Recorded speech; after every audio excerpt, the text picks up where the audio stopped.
apakah sudah tepat kita mewacanakan sebuah revolusi? Waktu almarhum korban sudah meninggal, kalau yang datang polisi sama Brimob oke lah. Tapi ada orang yang datang, dia apa hubungannya ya? Politisi. Nah, jadi itu saya lihat udah mulai ada yang mau memancing di air keruh. Itu yang paling perlu lihat. Nah, itu kan kita lihat di TV lu, kok saya lihat ini apa hubungannya ya orang ini? Kok datang? Polisi jangan ngumpet lo bangsa! Weh anjing!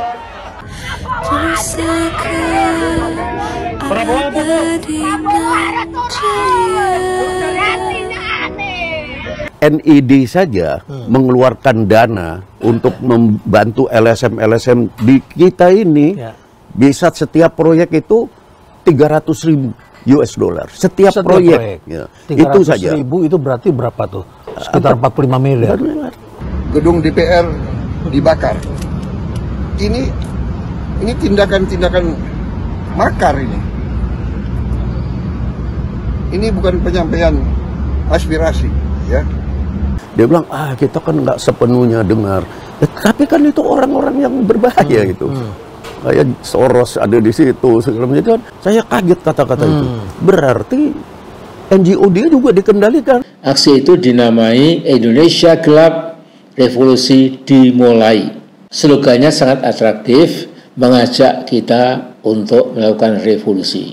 Yang berbicara di forum yang tadi CFR itu, beliau bicara di sana, dan yang hadir orang-orang yang tadi saya sebut nama-namanya itu kan. Bahkan ada yang mengarah kepada makar dan terorisme. Demo rusuh akhir Agustus lalu bukan sekadar aksi massa biasa. Di balik kerumunan, kegaduhan, ada penumpang gelap yang jelas-jelas memancing ikan di air keruh, menggunting dalam lipatan, memanfaatkan situasi untuk menyerang pemerintahan Prabowo Gibran dan institusi Polri. Penumpang gelap yang menunggangi Sengkuni pun akhirnya menampakkan diri. Figur sentral yang muncul adalah Anies Baswedan beserta para pendukung militannya. Sebut saja ada nama Marwan Batubara, Refli Harun, Amin Rais, dan mantan Danjen Kopassus Sunarko. Mereka bukan hanya sekadar pendemo biasa, melainkan pion-pion politik yang sengaja bermain atau dimainkan untuk menyalakan narasi revolusi, people power, menciptakan chaos, dan menekan legitimasi pemerintahan yang sah. Jangan sampai ada yang mengail di air keruh. Ini demonstrasi, saya ingin anak-anak kita, bro, memahami ini. Kalau toh berhasil merubah sesuatu, ini akan memakan anak-anaknya sendiri. Karena kalau revolusi itu pasti korbannya anak-anaknya sendiri. Dan yang akan nunggangin itu orang yang tidak ikut apa-apa. Ini namanya mengail di air keruh. Sekarang gini, bro, waktu almarhum korban sudah meninggal, kalau yang datang polisi sama Brimob oke lah. Tapi ada orang yang datang, dia apa hubungannya ya? Politisi. Jadi itu saya lihat udah mulai ada yang mau memancing di air keruh. Itu yang paling perlu lihat. Itu kan kita lihat di TV lu, kok saya lihat ini apa hubungannya ya orang ini? Kok datang? Padahal yang mestinya datang minta maaf kan udah, ya polisi, presiden minta maaf, itu memang harus terpenuhi itu secara moral, yes. Tapi kalau datang orang kecil dulu mau.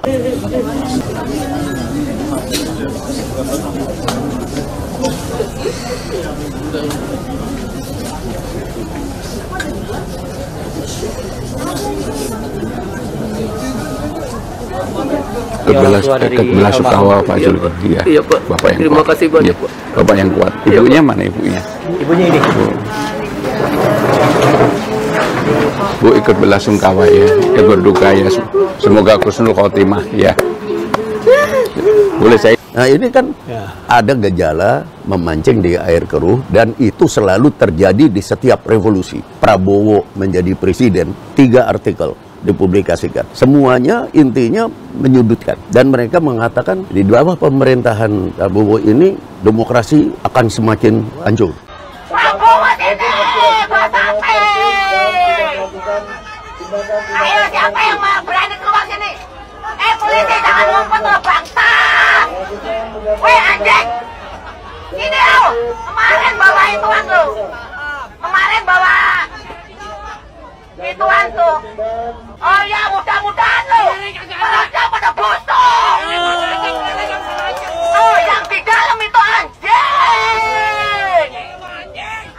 Lihatin lo, ntar perutnya busuk semua.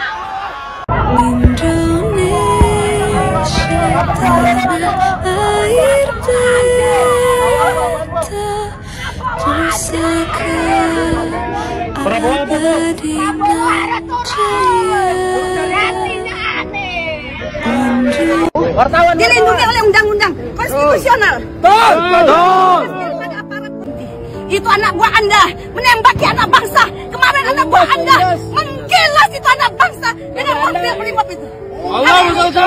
Kami mama turun ke jalan. Kenapa? Kami sudah tidak bisa membiarkan hari ini anak bangsa ketika menyampaikan aspirasi, risikonya kalau nggak penjara mati. Maka hari itu kami siap mati. Amin Rais bahkan secara terang-terangan menyuarakan revolusi. Entah itu namanya revolusi sosial, politik maupun ekonomi, yang jelas dia menyuarakan revolusi dan people power. Di sisi lain, ia membungkus provokasinya dengan memperingatkan bahwa revolusi kerap menimbulkan kemenangan penuh luka, pertumpahan darah, bahkan konflik sesama anak bangsa. Padahal justru dari mulutnya yang berbisalah yang bisa menyulut pertumpahan darah, bahkan konflik itu dengan kata-katanya itu.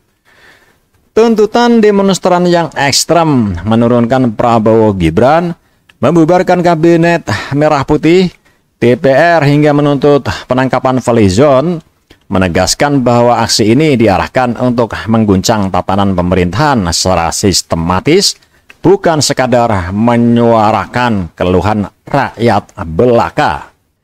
Motif politik domestik jelas memang terlihat dari rekam jejak kubu Anies Baswedan.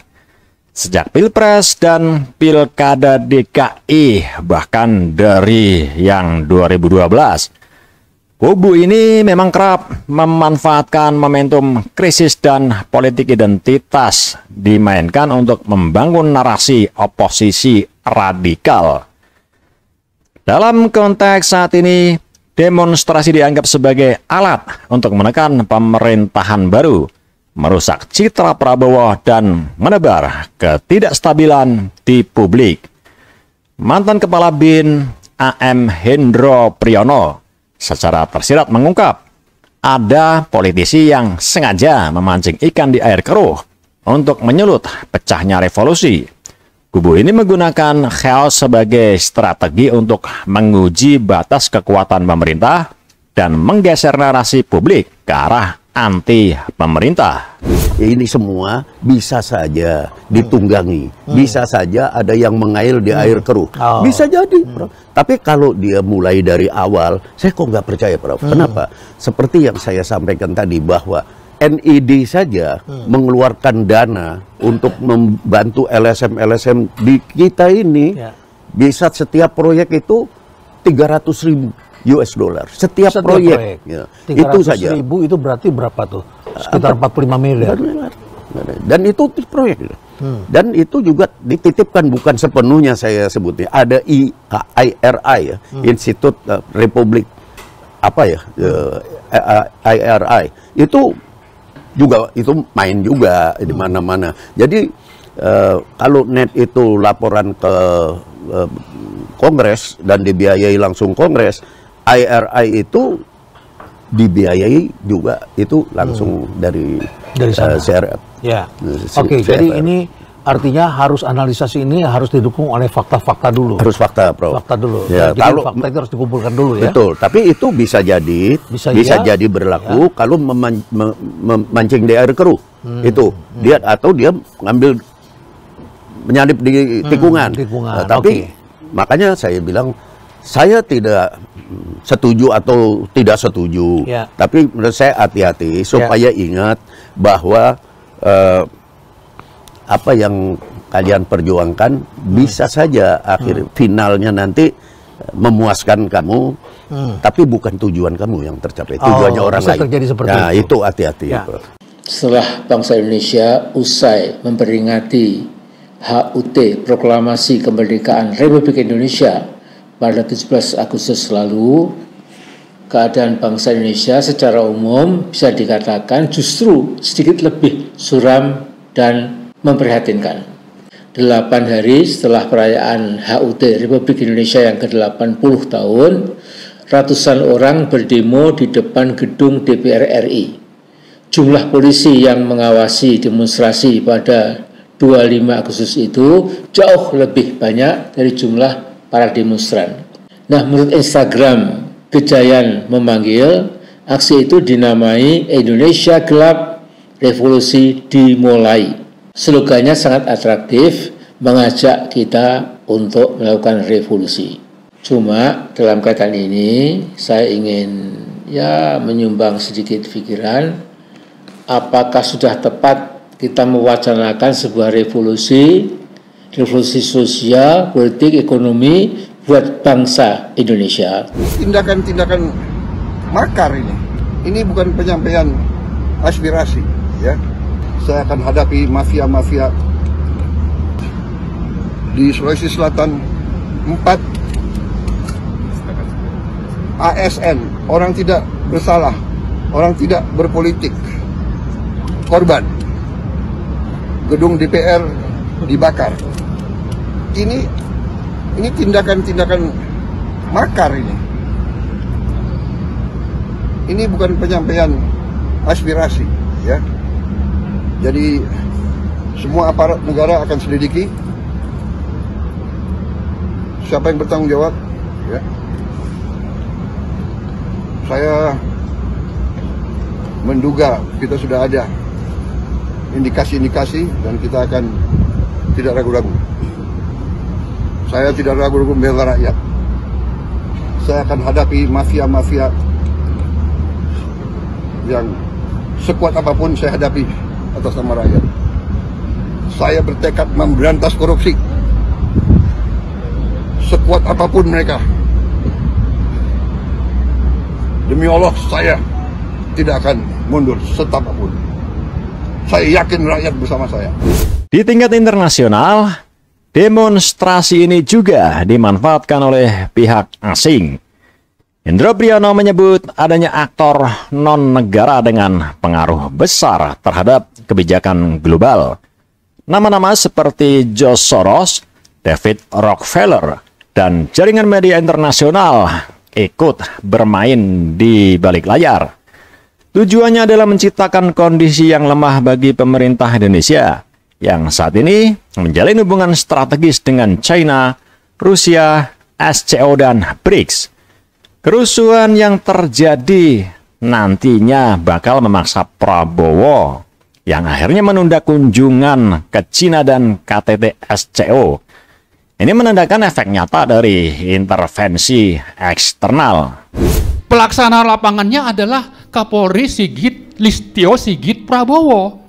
Sebetulnya kalau memang Pak Prabowo itu ingin ini tuntas dan mendapat dukungan rakyat, salah satu yang mendesak untuk dilakukan Pak Prabowo adalah menghilangkan ini, ya, pelaksana lapangan Joko Widodo atau geng Solo ini, yaitu Polri, yaitu Kapolri. 5 tuntutan mahasiswa imbas tragedi Lindas Ojol. Copot Kapolri dan desak reformasi Polri. Jadi apakah setuju forum ini juga mendesak agar Kapolri dicopot? Oke, alhamdulillahirrabbilalamin. Namanya aspirasi, tadi sudah kita kasih waktu 3 hari. Kalau 3 hari Kapolri tidak dicopot, artinya ada satu organisasi yang namanya National Endowment for Democracy, NED. Dan NED ini main di mana-mana. Memang sulit sekali kita buktikan bahwa dia memberikan dana langsung terus dipakai demonstrasi. Itu nggak ada. Ini operasi intelijen disebut clandestine. Jadi ada operasi dua muka. Ini diberikan misalnya itu kan dana yang diberikan kepada salah satu LSM kita. NED ini memberikan hibah dana. Itu kepada LSM kita yang tadi saya mau sebut ya LSM.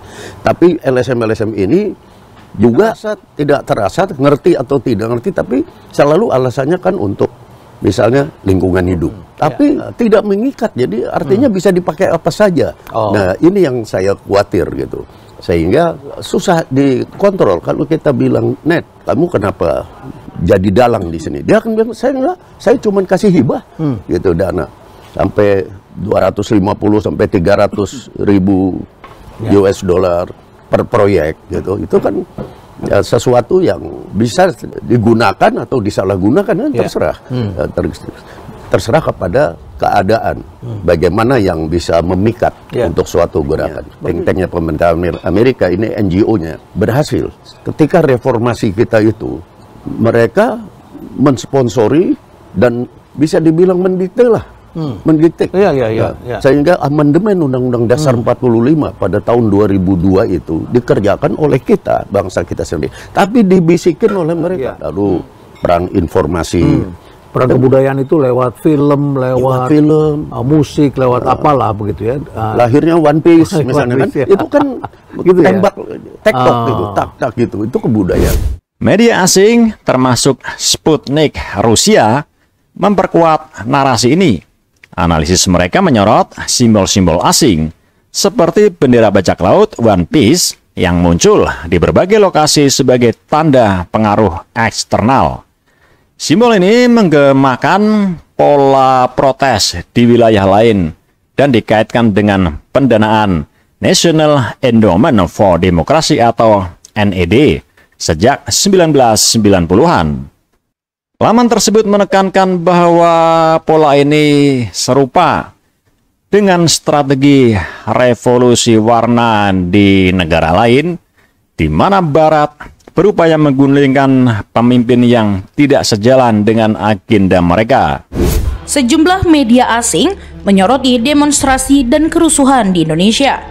Dari sekian banyak laporan, media Rusia Sputnik memuat analisis berbeda dengan mengaitkan miliarder George Soros, serta simbol bendera bajak laut One Piece dengan dugaan adanya pengaruh eksternal dalam aksi tersebut dalam artikel yang diberi judul Soros Need Could Be Behind Indonesian Protest. Dalam laporannya, Sputnik menyebut protes di Indonesia pada awal bulan ini telah memaksa Presiden Prabowo Subianto membatalkan kunjungannya ke Cina sekaligus melewatkan konferensi tingkat tinggi Organisasi Kerjasama Shanghai atau SCO. Media itu menuliskan bahwa meskipun kerusuhan mencerminkan keluhan ekonomi nyata, kemunculan simbol bendera bajak laut One Piece di berbagai unjuk rasa mengindikasikan adanya campur tangan eksternal. Mengutip analis geopolitik Angelo Giuliano, Sputnik menjelaskan bahwa simbol tersebut mirip dengan pola gerakan di wilayah lain. Dalam anime Jepang One Piece, bendera hitam bergambar tengkorak dengan topi jerami digunakan sebagai lambang perlawanan terhadap tirani. Menurut laporan itu, sejak Juli lalu, simbol serupa muncul di berbagai daerah Indonesia, bahkan di dinding, mobil, dan pintu. Nah, gabungan politik domestik dan internasional inilah yang menjadikan demo di hari-hari terakhir ini bukan sekadar unjuk rasa. Kubu Anies Baswedan bertindak sebagai pion domestik yang menyalurkan frustasi publik ke arah ekstrem. Sementara kekuatan asing bertindak sebagai katalis untuk menciptakan destabilitas geopolitik. Target mereka jelas, melemahkan pemerintahan Prabowo Gibran, mengguncang legitimasi, dan menanam benih chaos yang dapat menimbulkan krisis politik. Saya yang mengimbau, saya minta Presiden Prabowo bersikap tegas. Ini bukan masalah rumit, bukan masalah sulit, sangat sederhana. Tinggal pegang kepalanya Kapolri, bongkar jujur, selesai. Kapolri ngelawan, bukan ganti, gantung. Gantung. Waktu Colin Powell datang ke Indonesia, saya makan pagi sama dia. Saya bilang, jangan diganggu dong bangsa saya. Saya kan juga ingin maju, gitu. Negeri kita ingin maju. Jangan banyak diganggu. Siapa yang ganggu? Anda punya NGO itu. Saya sebut namanya si FR ini. Dia bilang, kita kan nggak sepenuhnya dengar. Tapi kan itu orang-orang yang berbahaya gitu. Kayak Soros ada di situ, segala macam. Dia bilang, oh ya, Anda gini ya, Indonesia tuh sekarang, waktu itu ya Prof, Indonesia tidak jadi sorotan atau proyek kita lagi. Proyek kami sekarang ke Afrika. Jadi Anda punya LSM itu Anda bina dong, gitu. Anda kendalikan. Wah, saya kaget kata-kata itu. Berarti NGO dia juga dikendalikan. Sebuah people power yang lebih radikal. Dunia ini setiap revolusi pasti menjungkir balikkan tatanan sosial, politik, hukum, dan ekonomi yang sudah mapan, sudah ada, menjadi tatanan yang lebih berbeda.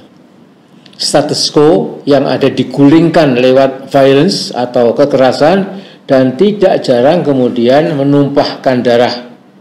Dan jangan lupa ada sebuah istilah yang mengatakan betapa sering sebuah revolusi memakan anaknya sendiri. Maksudnya, sebagian para aktivis revolusi itu kemudian tewas karena pertempuran terbuka antara yang pro dan yang kontra, terjadi pertempuran sesama anak bangsa. Mereka yang merasa memperoleh kemenangan pun hanya mendapat Pyrrhic victory, yaitu istilah dalam pertempuran militer. Pyrrhic victory itu adalah kemenangan babak bundas, kemenangan penuh luka dan menghasilkan cacat abadi. Dengan fakta sejarah politik kubu Anies yang selalu memanfaatkan isu krisis dan identitas, didukung bukti keterlibatan pihak asing, jelas bahwa demo rusuh ini merupakan manuver terencana, bukan sekadar ekspresi spontan aspirasi rakyat murni 100%. Mereka ingin Indonesia terjebak dalam pusaran revolusi simbolik dan kekacauan nyata, menantang stabilitas pemerintahan baru dan menguji kesabaran publik serta keamanan nasional. Hukum, Pak. Ini yang 1998, seorang tokoh kita nasional ya, yang waktu itu berperanan dalam amandemen Undang-Undang Dasar 45 sampai bablas dan berbau neoliberal ini. Itu dianggap sukses story. Yang dan Pak Hendro maksud orangnya masih ada kan? Masih tapi ada. Ya udah lebih senior dari saya, udah tua sekali. Tapi beliau satu-satunya orang Indonesia yang berbicara di forum yang tadi CFR itu. Beliau bicara di sana dan yang hadir orang-orang yang tadi saya sebut nama-namanya itu kan orang-orang terkenal. Tapi mereka bukan mengaku ya saya mendikte dia, enggak. Jadi dia mempengaruhi melalui organisasi waktu itu 1998 NED, itu National Empowerment for Democracy itu NED. Itu main juga di Malaysia juga. Caranya adalah untuk membuat begini. Negara yang dia tidak suka, terus terang Indonesia ini kan tidak disukai sekarang. Karena apa? Karena dianggap sudah jadi orang anggota BRICS penuh. Sudah condong ke Cina. Itu tuduhan. Walaupun kan nggak benar 100% lah itu nggak. Tapi sudah dianggap bertentangan dengan their interest. Interestnya Amerika bertentangan. Mengancam kedudukan sebagai superpower. Nah itu dia Prof. Itu yang kita sering sulit memberikan. Jadi intinya Pak Hendro melihatnya di situ ya? Gimana Prof? Pak Hendro melihatnya ini intinya karena ada keterancaman dengan kita masuk BRICS itu. Betul. Dan itu kita jadi sasaran. Jadi sasaran seperti negara-negara Asia Tenggara lain. Jadi ibarat dua ayam jago yang bertarung sampai puluhan menit, yang kalah dan keok lari bersembunyi, dan yang menang tidak punya lagi kekuatan untuk mengejar yang kalah. Karena darah sudah terlalu banyak keluar dari leher masing-masing, leher ayam itu, ayam jago. Kulit batok kepalanya sudah terkelupas karena dicokok atau dipatuk paruh atau cucuk masing-masing, akhirnya keduanya mati. Nah, situasi kondisi Indonesia dewasa ini bagi orang yang mau berpikir menggunakan nurani dan akal warasnya jelas tidak baik-baik saja. Ya. Kadang kita memang tidak baik-baik saja. Namun kita tidak dapat pungkiri bahwa sudah mulai kelihatan gejala adanya tindakan-tindakan di luar hukum, bahkan melawan hukum, bahkan ada yang mengarah kepada makar dan terorisme. Kepada pihak kepolisian dan TNI, saya perintahkan untuk mengambil tindakan yang setegas-tegasnya terhadap segala macam bentuk pengerusakan fasilitas umum, penjarahan terhadap rumah individu ataupun tempat-tempat umum atau sentra-sentra ekonomi. Saudara-saudara sekalian, kita waspada terhadap campur tangan kelompok-kelompok yang tidak ingin Indonesia sejahtera, tidak ingin Indonesia bangkit. Demo ricu adalah pertaruhan besar antara kepentingan politik domestik kubu Anies dan agenda politik asing. Penumpang gelap ini menggunakan kerusuhan sebagai senjata politik, mengancam pemerintahan Prabowo Gibran, serta menandai babak baru dalam permainan politik ekstrem yang mengedepankan chaos daripada konstruksi negara. Presiden Prabowo Subianto pun menegaskan, pemerintah telah mengamati dengan saksama setiap gejala tindakan yang melawan hukum, bahkan yang mengarah pada upaya makar. Selama beberapa hari terakhir, demonstrasi dan unjuk rasa dipantau secara intensif untuk memastikan keamanan nasional tetap terjaga. Insiden pembakaran gedung DPRD di Sulawesi Selatan yang menewaskan 4 aparatur sipil negara disebut Presiden sebagai tindakan makar. Ia meminta aparat negara mengungkap dalang di balik demonstrasi yang berujung anarkis ini dan menegaskan bahwa dirinya tidak akan mundur menghadapi mafia maupun pihak-pihak yang mencoba mengobarkan kekacauan. Yang lebih memprihatinkan jelas terlihat ada kelompok tertentu yang selama ini dekat dengan Anies Baswedan menunggangi demonstrasi ini untuk menyulut kerusuhan dan menggiring narasi revolusi. Salah satu contohnya terlihat dalam cuplikan video seruan Amin Rais untuk People Power dan Revolusi. Orasi emak-emak pendukung militan Anies yang menyerukan Prabowo untuk turun dan digantikan Anies Baswedan adalah contoh nyata bahwa tindakan seperti ini bukan sekadar kritik politik biasa. Ini adalah upaya sistematis untuk merusak ketertiban, menimbulkan korban, dan menantang supremasi hukum negara. Giuliano juga menyinggung dugaan keterkaitan dengan National Endowment for Democracy atau NID, lembaga yang disebut telah mendukung sejumlah media di Indonesia sejak 1990-an. Ia menilai hal ini terkait fokus geopolitik kawasan Indo-Pasifik, termasuk ketegangan Kamboja, Thailand. Selain Giuliano, Sputnik mengutip Jeff J. Brown, penulis The China Trilogy, sekaligus pendiri Seek Truth from Facts Foundation. Brown menyamakan situasi di Indonesia dengan peristiwa di Serbia, yang menurutnya bagian dari strategi revolusi warna. Ia menilai kelompok G7 menginginkan sosok pemimpin yang sejalan dengan kepentingan Amerika Serikat sebagaimana yang terjadi pada era Soeharto. Menurut Brown, posisi Presiden Prabowo tidak sesuai dengan agenda G7 karena ia tengah memperkuat hubungan dengan Cina, Rusia, SCO, dan BRICS.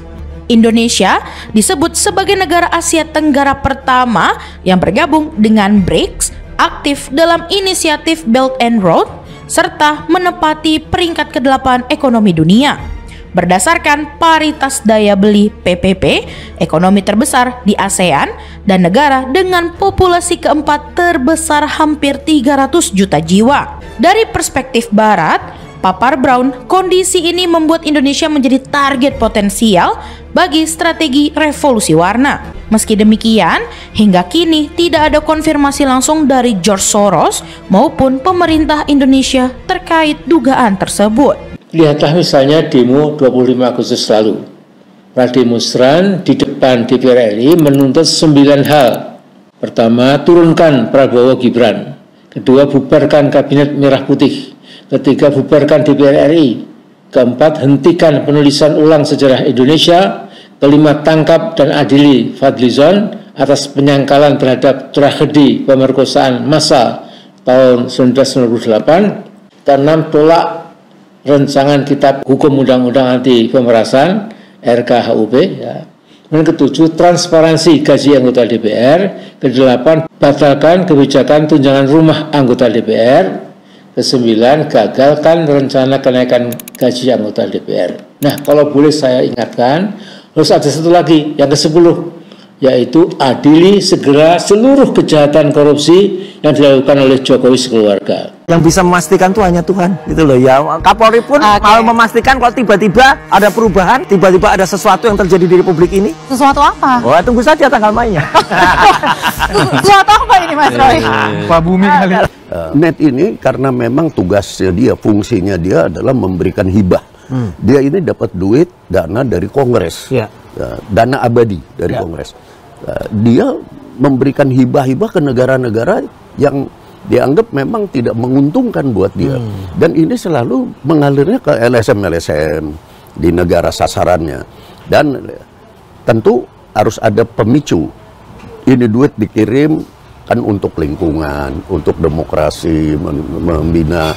Artinya topik-topik yang sedang hangat begitu. Yang sedang hangat dan yang masuk akal, yang bisa diterima. Cuma dimainkan dari sisi hukum, seperti misalnya ada namanya Freedom House. Freedom House. Di sana ini Freedom House ini memberikan rating tentang Indonesia itu kebebasan berpendapat, kebebasan pers, kebebasan itu berapa? Dinilainya partly free. Jadi bukan free. Padahal kita udah lebih free daripada Amerika sendiri. Tapi kita dinilai partly free. Jadi mata ke sini. Gara-gara ada uang kan masuk kemari, mengalir ke sini. Negara wajib hadir melindungi rakyatnya. Tegas Presiden Prabowo saat mengunjungi polisi yang dirawat di Rumah Sakit Polri, Kramat Jati, Jakarta, 1 September 2025. Aparat TNI Polri diperintahkan menindak dan menghukum pelaku sesuai aturan, memastikan keamanan, ketertiban, dan supremasi hukum agar tetap dijaga.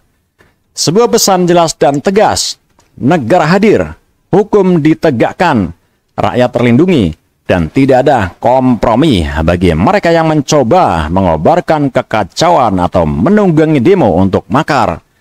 Upaya revolusi semu oleh kelompok penumbang demonstrasi akan dipatahkan, dan Indonesia wajib tetap aman di bawah perlindungan hukum.